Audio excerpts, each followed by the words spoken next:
നിന്റെ ഈ കൈവിരലുകളെ അടയാളങ്ങളെ വ്യത്യസ്തമാക്കി തന്ന അല്ലാഹു മൂന്നാമത് ഖുർആനിൽ എടുത്തു പറഞ്ഞ മൂന്നാമത്തെ അവയവമാണ് കൈ എന്ന് പറയുന്നത്. ഈ കൈ എന്താണെന്നറിയോ? കുറ്റാന്വേഷണത്തിന് വിരലടയാളം ഒരു ഉപാധിയായി സ്വീകരിക്കുമ്പോ അല്ലാഹു ചോദിക്കുകയാ, ഓരോരുത്തരും വിരലുകളുടെ അടയാളങ്ങളെ വ്യത്യസ്തമാക്കാൻ എനിക്ക് കഴിഞ്ഞിട്ടുണ്ടെങ്കിൽ പരലോകത്ത് നിന്നെ പുനർത്തിക്കാൻ എനിക്ക് കഴിയില്ലടാ ബുദ്ധിശൂന്യ. എന്റെ ഈ 5 കൈവിരലുകളുടെയും അടയാളങ്ങൾ വ്യത്യസ്തമാ.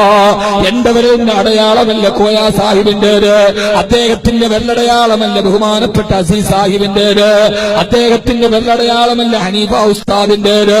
ഓരോരുത്തരുടെയും വിരലടയാളം വ്യത്യസ്തമാണല്ലോ. ഇനി നിങ്ങൾക്കറിയോ, നമ്മളൊക്കെ എപ്പോഴും മതിലുകളിൽ കാണുന്ന കേരളത്തിലെ പ്രധാനപ്പെട്ട ഭരണകക്ഷിയായ മുൻ ഭരണകക്ഷിയായ UDF-ലെ ഘടകകക്ഷിയായ കോൺഗ്രസിന്റെ ഔദ്യോഗിക ചിഹ്നമായി കൈപ്പത്തി കാണാറുണ്ട്. ഈ മതിലൊക്കെ നമ്മൾ ധാരാളം കൈപ്പത്തി കാണുമ്പോ അത് കാണുമ്പോ ഇടതുപക്ഷക്കാര് ഞാൻ വലതുപക്ഷം പറഞ്ഞെന്ന് കരുതണ്ട.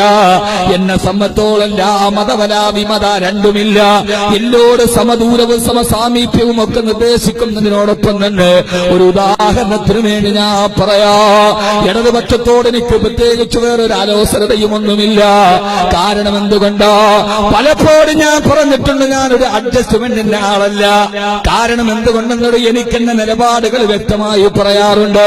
മംഗലാപുരത്ത് കേരളത്തിന്റെ മുഖ്യമന്ത്രി പിണറായി വിജയന്റെ പ്രസംഗം കേട്ടിട്ട് ഫാസിസത്തിനോട് പറഞ്ഞ അദ്ദേഹത്തിന്റെ വാക്ക് രാഷ്ട്രീയപരമായി യോജിക്കുകയോ വിയോജിക്കുകയോ ചെയ്യട്ടെ, ഇന്ത്യ രാജ്യത്തിന് അത്ഭുതമായി കടന്നു കയറുന്ന ഫാസിസത്തിനോട് അദ്ദേഹം പറഞ്ഞ വാക്ക് എല്ലാവരും അഭിനന്ദിക്കപ്പെടേണ്ട വാക്ക് തന്നെയാണ്.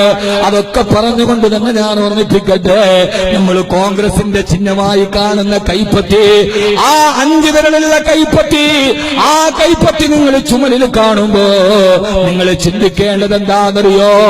ആ വിരലുകൾ 5 വിരലുകളുടെ ഉള്ളിൽ അല്ലാഹു സുബ്ഹാനഹു വ തആല വെച്ചിരിക്കുന്നതെന്താ? ഈ 5 വിരൽ എന്ന് പറഞ്ഞാൽ 27ഓളം എല്ലുകളുള്ള, 30ഓളം പേശികളുള്ള, 1000ഓളം രക്തക്കുഴലുകളുള്ള ഈ കൈവിരലിൽ തന്നെ 7 എല്ലുകൾ, 30ഓളം പേശികൾ, ഏതാണ്ട് 1000ഓളം രക്തക്കുഴലുകൾ സംവിധാനിച്ചു വെച്ച ഈ കൈപ്പത്തിയെ കുറിച്ച് റബ്ബ് ചോദിക്കുകയാ, ഒരു പ്രാവശ്യമെങ്കിലും നീ കൈപ്പത്തി വിടത്തിയിട്ട് മറ്റൊരു തന്റെ കരണത്തടിക്കുമ്പോ അല്ലാഹു നിനക്ക് തന്നെ മറ്റൊരു തന്നെ നെഞ്ചിലേക്ക് ചൂണ്ടാനല്ല, ശത്രുവിന്റെ കരണത്താന്നെടുക്കാനല്ല. അല്ലാഹു നിനക്ക് തന്നത് എടാ നിന്റെ മഹിസറയിലേക്കുള്ള നൃത്തത്തെ കുറിച്ച് ഓർക്കാൻ നിനക്ക് തന്ന അടയാളമാണിത്. 7 എല്ലുകളുള്ള, 30 പേശികളുള്ള, 1000ഓളം രക്തക്കുഴലുകളെ ഇതിന്റെ ഉള്ളിൽ സംവിധാനിച്ച എന്റെ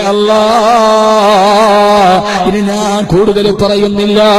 അല്ലാഹുവിനെ നമ്മൾ പരിചയപ്പെട്ടിട്ടുണ്ടാകുമല്ലോ എന്റെ പ്രിയപ്പെട്ട സഹോദര. ഒരിക്കൽ കൂടി പടച്ചറപ്പിനോട് നമുക്ക് പറയാം, അൽഹംദുലില്ലാഹ്,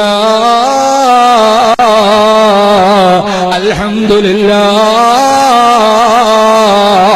സർവസ്തുതിയും നിനക്കാണ് അല്ലാഹുവേ. ഞങ്ങൾ പറയാറ്, ഞങ്ങൾ ചോദിക്കാറ്, ഞങ്ങൾക്ക് ഈ അനുഗ്രഹം തന്ന ഒരു